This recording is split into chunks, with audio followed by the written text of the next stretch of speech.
Hello everyone, as many of you may be aware, I typically don't do videos like this. What I mean by that is whatever videos I do that aren't gameplay are just me, my camera, and whatever the subject is. The problem with that being I am so scatterbrained it's not even funny. To fix this, and for general quality of the video, I have decided to do something I have never done before for a video. Write a script! I'm going to see how this works for me because I've been wanting to do videos like this for years, but I didn't quite know how to do it and it seemed like a daunting task. That, and with my camera being out of commission, I am tired of not making content because of it. If this style ends up working out for me, it would mean an explosion of new content I can make for you guys. This does not mean I'm going to be doing any scripted reacts or scripted gameplay or anything of the sort. Just certain types of videos I feel would benefit from a script, such as reviews or top 10 type videos. So, as always, let me know what you think of this and if it's something I should take in the future of my channel. With all that being said, on with the video you came here for! Hey guys, what's up? It's me, Crazy Cube Dude here. As some of you may know, I'm a bit of a fan of the show My Little Pony: Friendship is Magic. I have uploaded several reacts at this point, and I enjoy making those videos for you. But I'd like to do something more. But what should that be? I know! How about something I promised way back after the Season 5 finale? A top 10 episodes countdown. Problem is, there are so many episodes I like from the show. Being on Season 8 and over 180 episodes in, it would be dang near impossible for me to just pick 10 episodes from the whole series to talk about. There's just so many I love and want to give attention to. And since I would be doing my favorite episodes, it's only natural to also do my least favorite episodes as well. So, with having so many episodes to talk about, how am I going to do this? Well, I've decided to hone in my inner Twilight and organize it. See, 8 seasons, 26 episodes, kind of for Season 3 only having 13, and Season 8 being only halfway done at the time of this recording. I think it would be best to, instead of doing a top 10, we do a top 5 and bottom 5 of each season. That way, I don't end up talking about 85% of the season, while giving a fair amount of room for the episodes to talk about. I may end up handling Season 3 differently, but that will be handled when the time comes. I have a few rules for these top 5 countdowns. Rule number 1, I'm only doing the episodes. I'm not including the Equestria Girls saga or the official movie because, let's face it, they would take up a slot on their own, and I would much rather dedicate separate videos entirely to talk about them. Rule number 2, you don't have to agree with a single word that comes out of my mouth, and that's okay. I'd love to hear what you think of my views of the episodes or what you think of the episodes, as long as you aren't a Gilda about it. For all the non-pony fans, that means don't be a troll. Rule number 3, I believe in getting the worst of something out of the way first, and while I don't think there are any truly horrible episodes, I will still be tackling my least favorite episodes first before moving on to my favorites. Rule number 4, depending on the season, I may have a few honorable mentions for both lists. I won't go into too much detail on them, but if I feel that they need to be talked about just a little bit, I'm willing to do it. Fair warning, there will probably be more honorable mentions in the best top 5 videos than the bottom 5. Just being honest. Also, obviously, spoilers ahead. With that being said, let's start off the very first countdown with the very first season. This is my bottom 5 least favorite episodes of My Little Pony: Friendship is Magic Season 1. Number 5. What do you get when you have the most basic plot imaginable, you know exactly what's going to happen, and a one-off character that becomes a joke character? If you guessed green isn't your color, then congratulations, you already know exactly how this episode is going to end. Not only is this episode predictable, but you get every cringe-worthy, obvious moment and conversation that comes with it. What's the plot? Rarity designed some outfits for a photo shoot with Equestria-wide known photographer Photo Finish. While at the spa, which apparently her and Fluttershy do often, even though in Season 6 it was a Rarity and Applejack thing, which they had been doing for a while, I'll just assume Rarity got bored of Fluttershy or wanted to try something different. Or maybe it was this episode. Either way, Rarity asks Fluttershy to model, and because she's Fluttershy and can't say no, she does it. And just like in any industry, Photo Finish completely ignores Rarity's dress work and only focuses on Fluttershy's modeling ability. Rarity, of course jealous but wants to be supportive, urges Fluttershy to follow this chance and live the dream of fame. Of course, we all know Fluttershy would rather die than be in the spotlight, but because she would bend over backwards and cut rocks with her wings if it meant not disappointing her friends, she goes ahead and does it anyway. Both of them confide in Twilight that they are miserable, but not wanting to disappoint the other or lose their friendship, ask Twilight to keep it a secret. And this is where the problem lies. We know the obvious solution. Heck, I'm pretty sure the target audience of 6-year-old girls know the obvious solution here. Just talk to each other. That's what friends do. In the end, the truth eventually comes out. The two of them admit they could have saved the heartache if they just talked to each other. Fluttershy says goodbye to Photo Finish, and that's the end. Much like the next entry on this list, the lesson that they tried to teach in this episode, they could have done it a million different ways, and I feel it would have at least been funny. The only real humor we get is from a subplot of Twilight also keeping Spike's secret crush on Rarity. And even Twilight said it was obvious, but that still doesn't stop her from having to keep it. The reason why it gets a few laughs is because while keeping Rarity and Fluttershy's secrets, and just wanting to fix the situation by telling the other what's going on, Pinkie keeps interrupting with a haunting message about the repercussions of revealing a secret. And when she accidentally bursts out Spike's secret, Pinkie comes out and says, "And you are doing so well." In the end, it means nothing. So why was it here? It wasn't even that funny. We already have a plot about keeping secrets. What was the point of this? Honestly, the only thing that saved it from being switched with the next entry on this list is thankfully the episode doesn't feel that long. I'll watch it if it's my only option, but it's certainly not my first choice watch. Number 4. I don't know if this episode was trying to be topical or show a pony version of real-life historical events, but just watching it just doesn't come off quite right to me. Over a Barrel brings the main 6 to Appaloosa, where Applejack is bringing a tree there to plant. This serves no purpose other than to bring them to Appaloosa and to tie them into the existing problem. Spike ends up getting separated from the group due to a buffalo attack, and eventually the main 6 are split as well. Pinkie and Rainbow go off and find Spike while the rest stay and try and get Applejack's cousin Brayburn's attention. Rainbow and Pinkie end up finding Spike, who has befriended the buffalo, and they finally get the story of what's going on. Appaloosa was built on what the buffalo considers sacred stomping grounds. Seeing their side of it, Pinkie and Rainbow and the little girl buffalo, who's the daughter of the main buffalo because of course she is, head off to tell Brayburn. This gets them nowhere, however, and because Brayburn says they can't move the trees because I guess it would be too big of a project? Pinkie tries being Pinkie by singing a horrible song, making the situation worse. The head buffalo says if you don't start work on moving the trees by high noon, they would stampede the land, essentially wiping out Appaloosa. Being stubborn farmers, they make a line of defense using food. The buffalo come the next day to attack. Pinkie's horrible song rears its ugly head again, which just causes a premature battle. They fight for a while, and when all hope seems lost, the head buffalo gets a pie in the face. Good thing he liked apples, or this episode could have ended much differently. He ends up loving it and says that they can make a deal. If they make a path for the buffalo to run and supply them with pies, they can keep the trees where they are.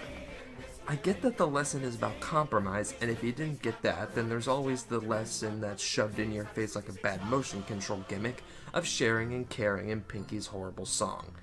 This episode just felt uncomfortable to watch, and if they wanted to do an episode about compromise, they could have done it without trying to create a pony version of historical events. It's one of these episodes that just feel like it drags on and on. It's not funny, the message is very heavy-handed, and the Buffalo characters just aren't enjoyable, with not even any good character moments, Except maybe one from Spike in the beginning when he burns Rainbow's popcorn because he's mad. There's just not much to this episode that does it for me. Unless I'm marathoning the season, I skip this episode every time.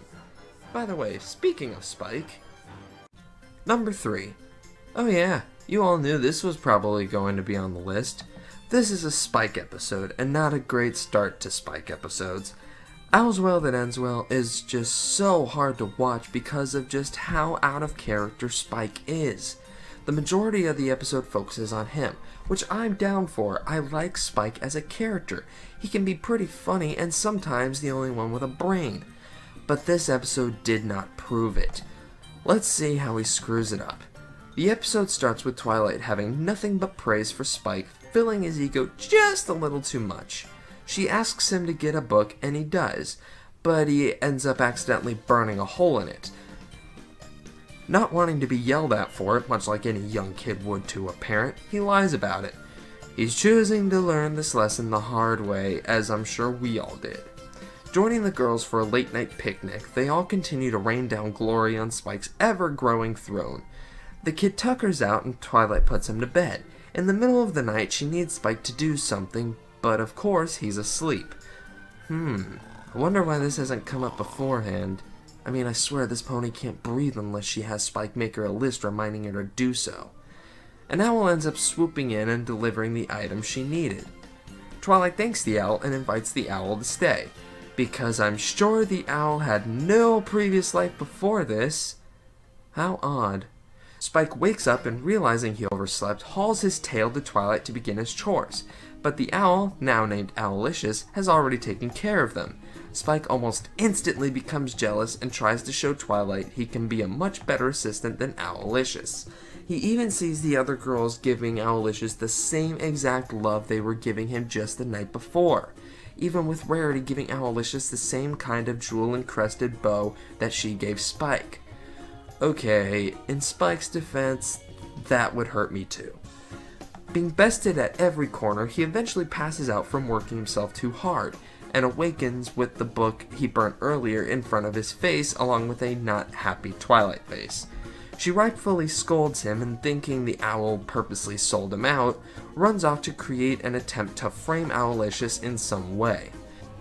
He eventually settles on using a fake mouse, that he stole from Rarity's cat mind you, to make it look like Owlicious killed a mouse using ketchup. In the middle of setting it up, Twilight catches him and scolds him for even thinking that it would work. He's finally so upset that he runs away into a cave thinking Twilight doesn't want him around anymore. The cave unfortunately belongs to a dragon that tries attacking Spike. Twilight and Owlicious save Spike in the nick of time, saying they followed the ketchup footprints. They finally have the needed talk, and Twilight puts Spike at ease by saying Owlicious is just there to help at night when Spike is sleeping. He's not there to take his place. She apologizes for not being more sensitive to his feelings, and they go home.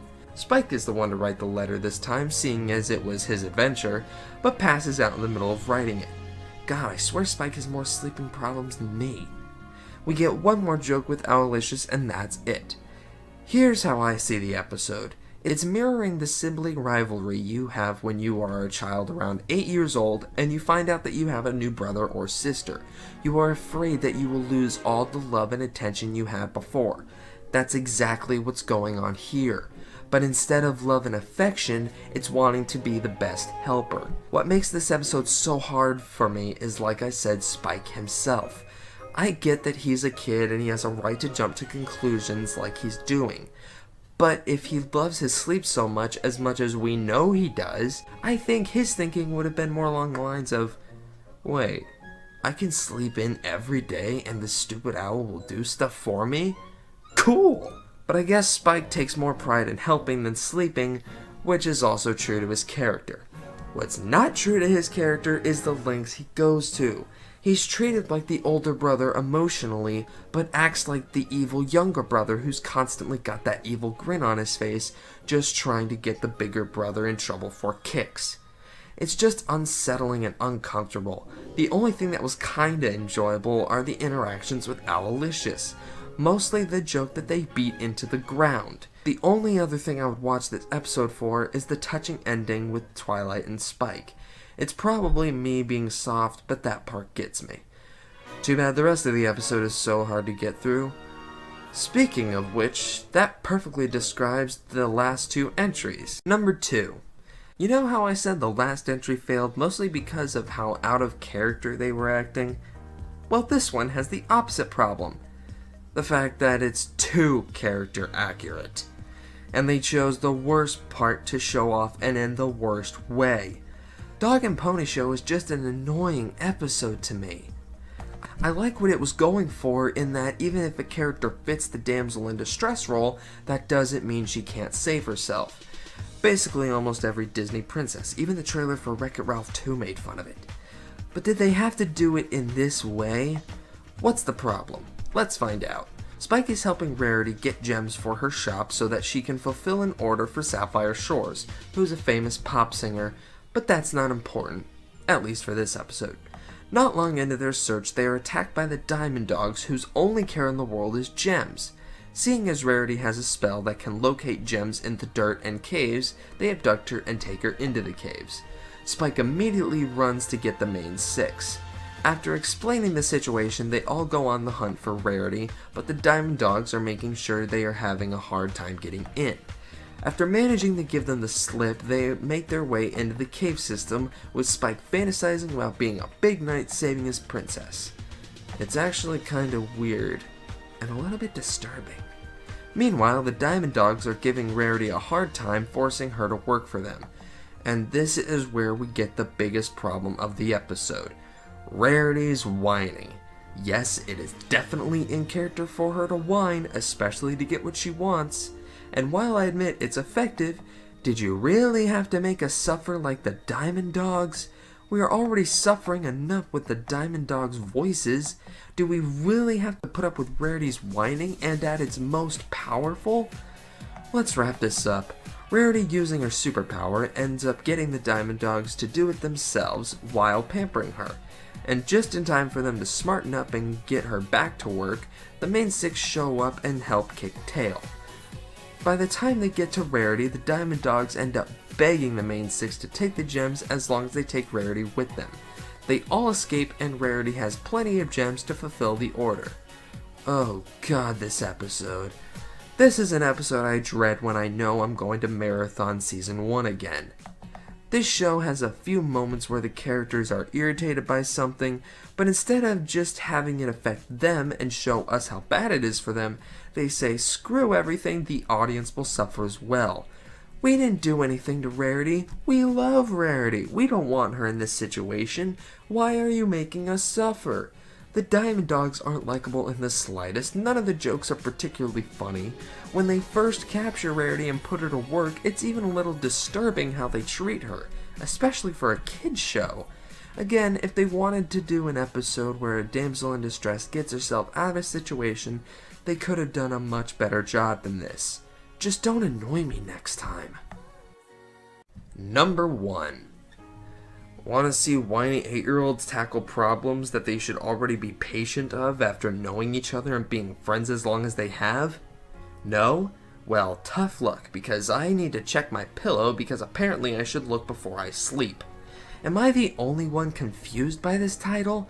I'm pretty sure it's a play on words or a pun connected to a piece of literature, but I always thought of it as if you were at a sleepover, inspect your area and make sure no one put peanut butter in your sleeping bag or something. Why does this episode exist? Because Rarity and Applejack are the most opposite and it was easy? I better tell you what's going on. Apparently there is an emergency storm they had to schedule, and Rarity is helping Applejack make sure everything is storm ready. Only problem is, while trimming the trees so they can't fall and cause damage, remember that, she also seems to be decorating with set branches. Applejack of course doesn't care and just wants it done fast. Rarity takes forever and the storm ends up trapping them both. Rarity is doing everything in her power to stay clean and dry while Applejack is getting muddy underneath a bench. Rarity refuses due to the mud, but luckily Twilight is there to bring them into her home. Rarity stops Applejack, saying it's rude to enter with muddy hooves. You see where this is going? Twilight is eager to have her very first slumber party, and the two happily indulge, seeing as they don't have much of a choice unless they want to shower. However, the two end up ruining every event with their constant bickering back and forth. And this is what ruins the episode. Again, the problem with Donegan Pony Show, we get the point! Are you really going to make us suffer and watch this constant fighting? If I wanted to see two polar opposites fight like children on a playground, I'd watch a presidential debate. In the end, Twilight scolds them for ruining her first slumber party, and the storm starts causing more problems. Applejack tries to help out, but while she is quick to act, she doesn't think about what could happen. Rarity notices the consequences and tries to say something, but it's too late, and the branch falls, making a hole in the library. Applejack admits Rarity's attention to detail could have saved them from this new problem, and Rarity sacrifices getting dirty to help clean up the mess. Everyone makes up, Twilight changes her mind and said the slumber party was a success, and they actually start having fun. I already mentioned how bad the constant bickering is, but it just doesn't stop. I'm pretty sure even the 6-year-olds would be yelling at their TVs to shut up. This episode didn't make me laugh once, I was annoyed the entire way, and there wasn't even a heartwarming scene at the end. Easily the episode I would skip out of the whole season. Whew, glad that's over. I've always said Season 1 is the hardest to get through for me, and I still stand by that fact. I swear I didn't mean for 3 of the 5 entries to be Rarity-centered episodes. That's just how it turned out, but I promise Rarity will get her fair dose of love. With all that finally out of the way, let's wash out this negativity with my top 5 favorite episodes list. That's coming next. So with that being said, thank you so much for watching. If you liked it, please be sure to let me know, and if you have any suggestions, please let me know in the comments below. And whether you agreed or disagreed with any of my choices, I'd be ecstatic to hear all about it, as long as you are respectful. Any troll comments will be outright ignored. Thank you all for watching, and I'll see you guys for the top 5 favorites of Season 1. See you guys then.